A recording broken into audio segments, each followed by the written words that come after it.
So the Acolyte has finally started streaming, and so far, I'm enjoying it, and that's all I'm going to say about the actual show itself.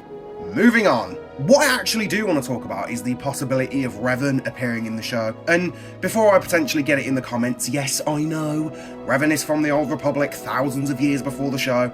However, last year there were actually rumours that certain popular Sith Lords would maybe have cameos in this show. And there was also a separate rumour that Keanu Reeves had been cast in The Acolyte. And let's be real, if Keanu has been cast in Star Wars, it's more than likely because Disney listened to the fan cast of Keanu playing Revan. Even if they really shouldn't, because Keanu, isn't really a good choice for Revan, but that's a subject for a whole other video. Okay, so let's get into how he can actually appear in The Acolyte. So keep in mind that this is just a theory, and more than likely none of what I say is going to happen, but in my mind there is only one real way that Revan can actually appear in this show. So for those that don't know, during his time as a Sith, Revan constructed a Sith holocron that he left on a planet known as Rakata Prime. Thousands of years later, it was then discovered by Darth Bane, who obviously we all know is another very famous Sith. Bane studied literally all he could from this holocron, even though it was thousands of years old, failing, with the little hologram of Revan fading in and out as he learned from it. Bane learned many things from this holocron, in particular Revan's beliefs and thoughts about the Sith, and it was because of this that Bane decided to implement the Rule of Two into the Sith.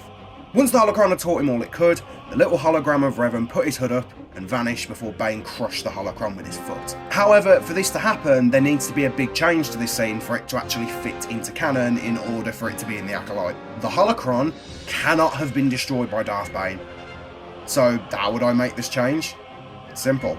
Don't have Bane destroy the holocron and either have him take it and keep it to maybe be fixed at a later date, or have him leave it in the walls of Rakata Prime for another Sith to find in a few years. It's a shame that the story would need to be altered for this to happen, but in my mind this is the only feasible way for him to appear in the Acolyte. Unless there's like a statue of him on a planet somewhere, or something like that. But even then, I wanted this theory to line up with the rumours that Keanu had been cast in the Acolyte, so yeah. This was just a quick little filler video that I wanted to do. I am currently writing a separate video about Revan, about how failure is a big aspect of his character and what it can teach us, so be on the lookout for that. I definitely want to start doing more YouTube stuff, and I figured it would be fun to start with something small like this, and also relevant since The Acolyte is currently airing. Thanks for watching, and if you love Revan like me, force push that subscribe button and be sure to turn notifications on since I'm hopefully going to be uploading way more.